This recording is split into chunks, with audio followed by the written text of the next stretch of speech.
Okay, so now we are going to start with non-ideal solutions.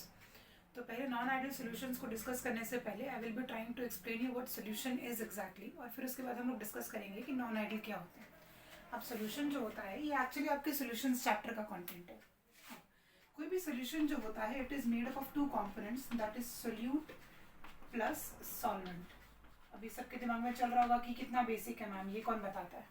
But important ये नहीं है, important ये है कि आप सोल्यूट और सॉल्वेंट किसको बोलेंगे. फॉर एग्जाम्पल आपके पास सबसे इजी एग्जाम्पल जो है, सपोज आपके पास 20 ग्राम जो है शुगर है.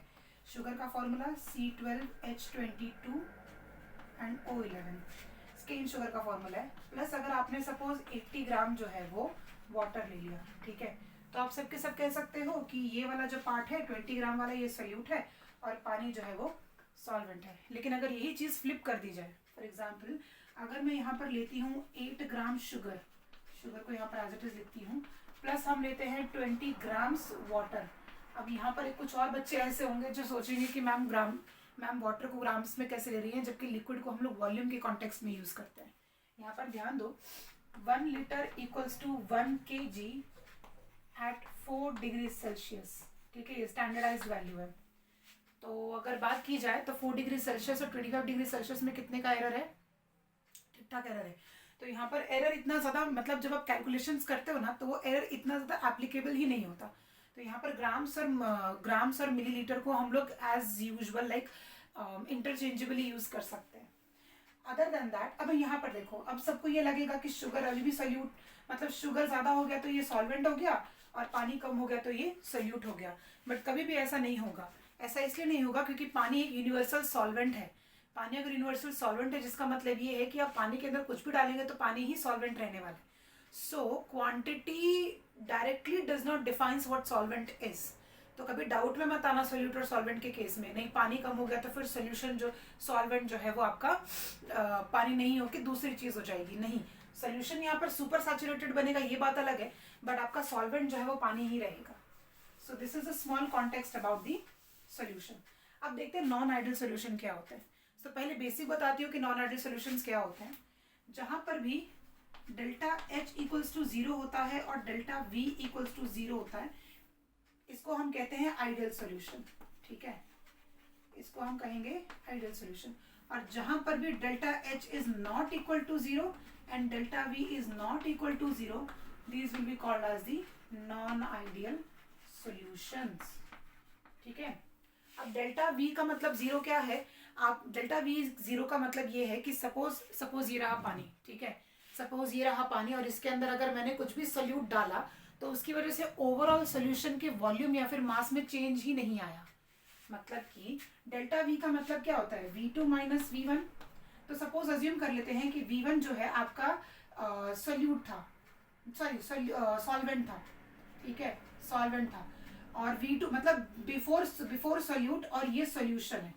ठीक है, ये बिफोर सोल्यूट है, ये आफ्टर सोल्यूट है, और इन दोनों को माइनस करने के बाद क्या होता है, हमारा चेंज इन वॉल्यूम 0 आना चाहिए, जिसकी वजह से हम कह सकते हैं कि वो आइडियल है. बट अगर देखा जाए तो ऐसे बहुत ही कम केसेस है जहां पर ये पॉसिबल होता है. तो we can simply say that most of the solutions are non ideal in nature. और डेल्टा H का मतलब 0 ये है that the mixing of solute in solvent is nearly no heating reaction, या फिर ना वो एक्सोथर्मिक है ना वो एंडोथर्मिक है, ना हीट रिलीज होनी चाहिए ना हीट एब्जॉर्ब होनी चाहिए. ये बेसिक केस है आइडियल और नॉन आइडियल सॉल्यूशंस का. अब राउल्ट लॉ हमारे पास एक देता है. राउल्ट लॉ क्या क्या फॉर्मूला है हमारे पास. Raoult law is P1 equals to P1 naught into X1. X1 मतलब ये, इसका मतलब क्या, इसका मतलब है पार्शियल वेपर प्रेशर, इसका मतलब है total vapour pressure of the solute at STP, और इसका मतलब है mole fraction of the solute. तो यहाँ पर जो बात चल रही है मोल फ्रैक्शन, ये सब चीजों की जो बात चल रही है राउल्ट्स लॉ के रिगार्डिंग. राउल्ट्स लॉ के 2 डेविएशंस होते हैं, एक पॉजिटिव डेविएशन होता है और एक नेगेटिव डेविएशन होता है. पॉजिटिव डेविएशन वो होते हैं जिनका बॉइलिंग पॉइंट लोअर होता है, मतलब लोअर बॉइलिंग एजियोट्रॉप्स होते हैं. और नेगेटिव जो आइडियल से मतलब negative deviation to Raoult's law are the higher boiling azeotropes. वो डिफरेंट कॉन्सेप्ट है. पर यहाँ पर ध्यान ये देना है कि आइडियल जो होगा वो राउल्ट लॉ फॉलो करेगा, ये फिक्स चीज है. तो अगर सॉल्यूशन हमारा नॉन आइडियल है तो वो राउल्ट लॉ फॉलो नहीं करेगा, मतलब वो दोनों डेविएशंस दिखाएगा. वो पॉजिटिव डेविएशन भी दिखा सकता है, वो नेगेटिव डेविएशन भी दिखा सकता है, वो डेविएशन ही दिखाएगा, वो राउल्ट लॉ को फॉलो नहीं करेगा. राउल्ट लॉ जो है एक अच्छा खासा बॉइलिंग पॉइंट मतलब बताता है कि इस पर्टिकुलर सोल्यूशन का बॉइलिंग पॉइंट इतना आना चाहिए, बट क्योंकि वो राउल्ट लॉ से डेविएट करेगा तो या तो वो बहुत जल्दी बॉईल हो जाएगा या तो फिर वो बहुत लेट बॉईल होगा। अदर देन दैट अगर बात की जाए तो आइडियल सोल्यूशन की और क्या, नॉन आइडियल सोल्यूशन की और क्या प्रॉपर्टी हो सकती है? हाँ, एक और चीज, नॉन आइडियल सोल्यूशन की एक और प्रॉपर्टी हो सकती है that they can not be separated by fractional distillation. तो एक और प्रॉपर्टी हम ये लिख सकते हैं कि can not be separated by fractional distillation. कृपया इसको आगे लिख लिया जाए, फ्रैक्शनल डिस्टिलेशन। और इसका सबसे अच्छा एग्जांपल अगर मैं आपको दूं ना, सबसे इजी एग्जांपल है इसका, शुगर सॉल्यूशन ले लो, नहीं तो अल्केन और वाटर का सॉल्यूशन ले लो, नहीं तो यू कैन से वाटर और एसीटोन का सॉल्यूशन ले लो। तो इनको फ्रैक्शनल डिस्टिलेशन से सेपरेशन इतना इजी नहीं है जितना हम समझते हैं।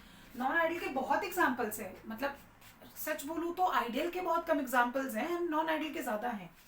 तो एग्जाम्पल मैं यहाँ पर लिख देती हूँ, एग्जाम्पल के तौर पे शुगर सॉल्यूशन सबसे इजी एग्जाम्पल है, शुगर सॉल्यूशन और acetone plus water, acetone plus H2O and etcetera. So this is all about non ideal solutions. आप लोगों को अगर एक बार आइडियल समझ में आ जाएगा ना तो नॉन आइडियल करना बहुत आसान हो जाता है, उसमें तो कोई प्रॉब्लम ही नहीं होती है। So everything about non ideal, delta H is not equal to 0, delta V not equals to 0, does not follow Raoult's law, so either will show positive deviation or negative deviation, cannot be separated by fractional distillation, and examples are sugar solution and simple acetone plus water.